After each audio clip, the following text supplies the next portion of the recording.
And I'm here, he back steps, one leg weave, this leg has to come out of the way, and then we push and pull. Now I can shelf the leg onto this, and now we're in an exceptional position shelving the leg like this. It really takes away all of the rolling to the guard, rolling to legs. It's a very hard position for him to get any offense going. You can see if Lance does a right shoulder roll to the guard, look where he ends up. He ends up in a leg drag. So the benefit of having the leg shelved on this outside hip is immense. It's how we finish a single. It's a very good position to have this leg shelved on my outside hip.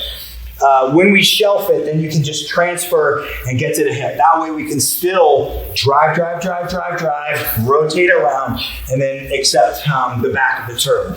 If you have the foot, you get that spin. You can just throw the foot behind them, and you can potentially get a knock to that hip and come up like we had done previously. So very, very nice tool when they back step. That's head to the outside of that sweep, single, low finish, and we're able to take advantage of that position. All right, I'll take you through now. I said there are two methods when guys backstep that are quite common. One is they step back and they stay standing. The other one is they step back and they put pressure on like they're sitting. There's a big problem for your training partner when this happens is that you have an inside leg position. So let's look at a back step without. So if I have just regular seated guard, if you don't mind over here. If I have a regular seated guard where my leg is not shin to shin, I'm sat up, then when he back steps and drives into me, this is a really good position for him. Now I have a potentially, my leg he's in reverse half guard. If I pummel the leg in, then we're all good. But if I don't do that, hey, he's got a potentially good situation there. It's a reverse half guard. It's an inside senkaku. It's all these great things that can come from backstepping. The one thing though that goes our way is that we preemptively have our leg in an exceptional position when someone backsteps like that. Our shin is underneath him, so it's pummeled in. Okay, it's safe. One thing that I really like to do, because there is something that I want to do with my left hand when I feel that pressure. So let me demonstrate. I don't prefer to leave it inside the leg. As I feel like I'm getting that pressure built in, I like to take this hand around the back. Okay, and let me show you why. So as Lance drives in, I like to take this hand around the back and around the waist. Because if I do that, and I bring my knees forward, it gives me this exceptional sweeping opportunity where I've scooped the leg and I have a hand behind his waist rather than inside his leg. If with the gi, inside the leg is fine. I can go get the far pant leg. Without the gi, this is a much better tool. And then I can slam my leg out, lift, and then drive, weave the leg as I come up, and everything is fine. I come up with a near side underhook. If you have my dynamic leg pummeling series, you'll see this on there in many different facets because it comes off of a back step from the half guard, and then you're in the exact same scenario.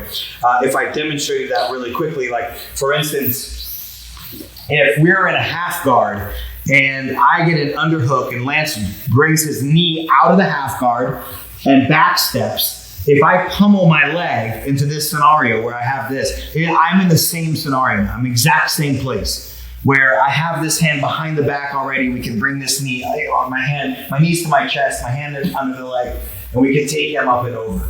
This is exactly the same position when we're in a half guard bottom scenario. We made an underhook that he couldn't beat. He's forced to step back. As long as I pummel my leg, we're in a good position. And then you could see that as long as I pummeled my leg, if he was get back to the standing scenario, we're in chin to shin.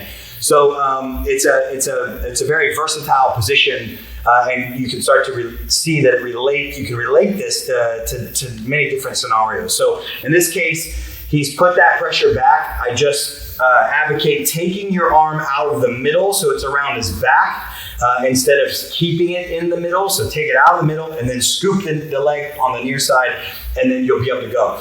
Why do I say slam the leg? I say slam the leg because most likely Lance is going to have a scoop of this far leg with his hand, and you will need to slam the leg to get rid of that scoop grip. So if I demonstrate that, let's see, let's go on this side, buddy.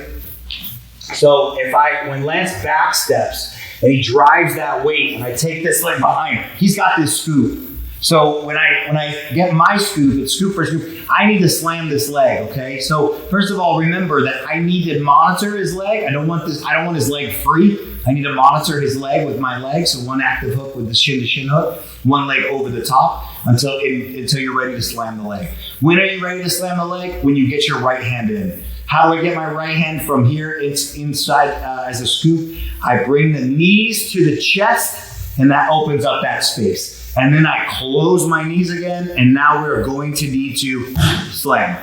When you slam your leg, it will get rid of that scoop or make it so weak that he won't be able to stop that bridge. So slam, lift, and then turn, come up with a weave scenario, bring your head up the middle, and come up with your near side underhook. So that's a fine tool and a fine counter to that back step where they put pressure on. So it doesn't happen that often, but happens enough where we should have a strong tool to take advantage of that scenario.